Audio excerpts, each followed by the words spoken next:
हे Doraemon. उनकी battery खत्म हो चुकी है। डोरेमोन की याददाश्त चले जाएगी।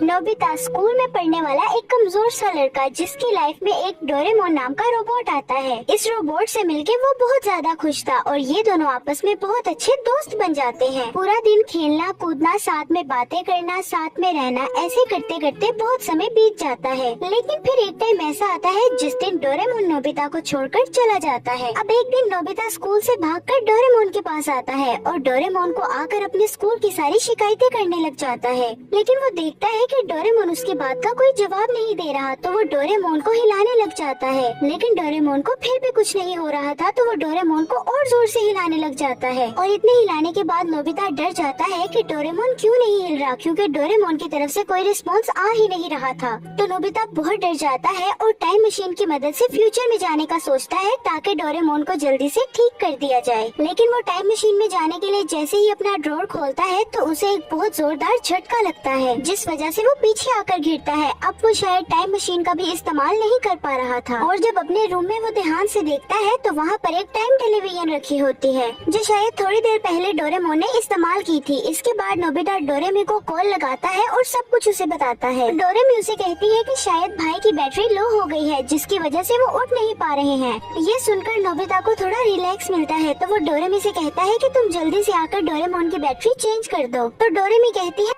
कैटनेप रोबोट की बैटरी उनके कान में होती है जिन्हें आसानी से बदला जा सके, और मेरे बड़े भाई डोरेमोन ने पहले ही वो कान खो दिया है और तुम्हारी मदद करने तुम्हारे घर भी नहीं आ सकती, क्योंकि फ्यूचर की गवर्नमेंट ने टाइम मशीन का यूज करना बंद कर दिया है, जिस वजह से अब हम टाइम मशीन का भी इस्तेमाल नहीं कर सकते हैं। ये सुनकर तो नोबिता और ज्यादा परेशान हो जाता है और फिर वो डोरेमी से कहता है कि अब डोरेमोन का क्या होगा, क्या ये हमेशा अब ऐसा ही रहेगा? तो डोरेमी कहती है नहीं, मुझे यकीन है कि फ्यूचर में कोई ऐसी टेक्नोलॉजी आएगी जिसकी मदद से हम डोरेमोन को दोबारा वापस उठा सकते हैं। तो नोबिता कहता है नहीं, अब मैं अपने डोरेमोन को खुद ही ठीक करूँगा। तो नोबिता रूम के एक कोने में जाकर बैठ जाता है और अपने सामने डोरेमोन को भी बिठा लेता है और उस कोने में बैठकर नोबिता डोरेमोन को देख देख कर रोने लग जाता है। और ऐसे करते करते पूरा दिन बीत जाता है और रात हो जाती है और अब खाने का टाइम हो चुका था। तो नोबिता की मॉम नोबिता को आवाज देती है कि आकर खाना खा लो, और वो कहती है कि शायद इन दोनों के बीच में लड़ाई हो गई है जिस वजह से इन दोनों की काफी देर से आवाज नहीं आ रही।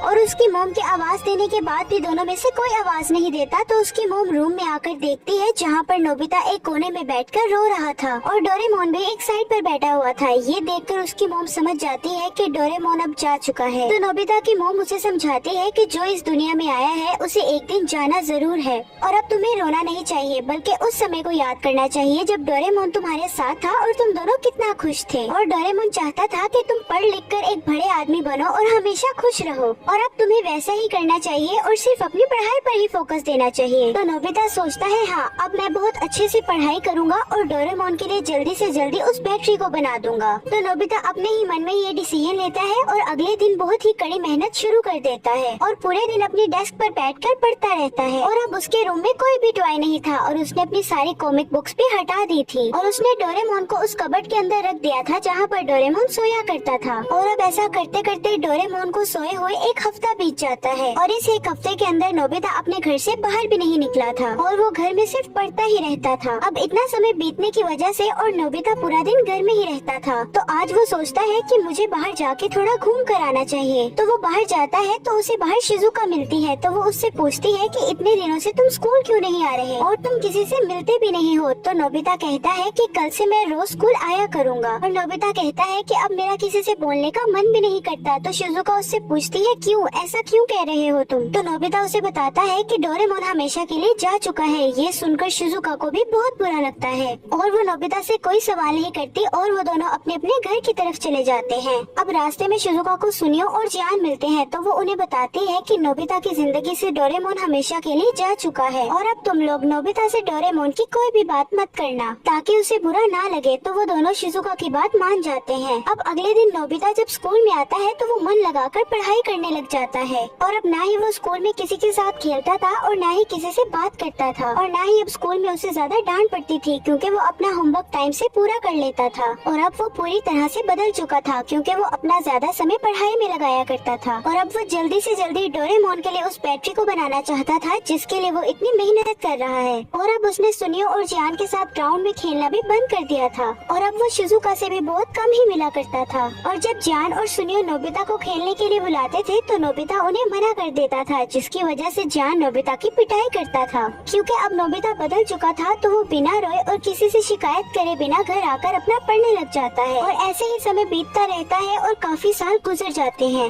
और अब नोबिता हाई स्कूल में आ चुका था और अब जैसे ही वो अपने हाई स्कूल का रिजल्ट देखता है तो उसने टॉप किया था क्योंकि अब नोबिता डेगिसुगी से भी ज्यादा पढ़ता था, इसीलिए नोबिता अब फिजिकल एजुकेशन में, पढ़ाई में और अपने स्कूल में बहुत ज्यादा अच्छा हो चुका था। इसीलिए वो अपने पूरे स्कूल में बहुत पॉपुलर हो चुका था। तो डेगिसुगी नोबिता से कहता है कि तुम तो अब बहुत बदल चुके हो और तुम अब पहले वाले नोबिता नहीं रहे क्योंकि अब तुम अपनी पढ़ाई पर बहुत ध्यान देते हो। डोरेमोन के जाने के बाद वो बदल गया है और पूरा दिन सिर्फ पढ़ता रहता है ताकि वो डोरेमोन के लिए जल्दी से जल्दी बैटरी बना सके। और अब नोबिता को समझ आ चुका था कि उसने बाकी चीजों में टाइम वेस्ट नहीं करना है और अब वो शिजुका से भी मिलने नहीं जाया करता था। और अब शिजुका डेगिसुगी के साथ भी कहीं जा रही होती है तो अब उसे ये देखकर भी जेलसी नहीं होती और अब उसे किसी से कोई फर्क नहीं पड़ता था कि कोई उससे बात कर रहा है या नहीं, या सुनियो उसे अपनी रिमोट कंट्रोल कार दे भी रहा है या नहीं। और अब इन सब चीजों से उसे कोई फर्क नहीं पड़ता था और उसे बस फर्क पड़ता था तो डोरेमोन की बैटरी बनाने से। और अब ऐसे ही समय बीतता रहता है और नोबिता उस शहर का बहुत बड़ा साइंटिस्ट बन जाता है और अब वो इतना बड़ा साइंटिस्ट बन जाता है तो उसे बहुत सारे अवार्ड्स भी मिलते हैं क्योंकि उसने अपने शहर के लिए बहुत सारी इन्वेंशंस भी की थी और अब वो पूरे शहर के अंदर ही काफी ज्यादा पॉपुलर था। और नोबिता की शादी भी शिजुका से हो चुकी थी और आज काफी सालों के बाद वो दिन आ ही जाता है जिसके लिए नोबिता ने इतनी कड़ी मेहनत की है। और आज फाइनली वो दिन था जिस दिन डोरेमोन के लिए नोबिता ने वो बैटरी कंप्लीट कर ली थी और आज की रात वो उस बैटरी को डोरेमोन के अंदर लगाने वाला था। जहाँ डेगिसुगी जियान और सुनियो को बताता है कि इतने सालों से नोबिता ने कभी हार नहीं मानी और जिस दिन से डोरेमोन गया है उसी दिन से डोरेमोन के लिए नई बैटरी बनाने में लगा है और इतने सालों की कड़ी मेहनत का फल शायद आज उसे मिलने वाला है। तो जियान उसे कहता है कि आखिर तुम कहना क्या चाहते हो, मुझे कुछ समझ नहीं आ रहा। तो डेगिसुगी जियान को बताता है कि नोबिता इतने सालों के लिए जिस बैटरी के लिए मेहनत कर रहा था आज वो कंप्लीट हो चुकी है और आज रात वो उस बैटरी को डोरेमोन के अंदर फिट करने वाला है और अगर सब कुछ सही रहा तो डोरेमोन फिर से उठ जाएगा और हम सभी लोग उस समय में वापस चले जाएंगे जब ये सारी घटना हुई थी।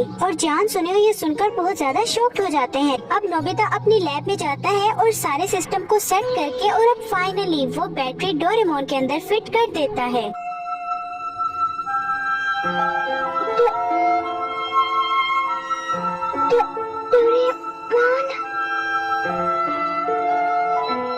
मैं स्विच ऑन कर रहा हूँ, ठीक है।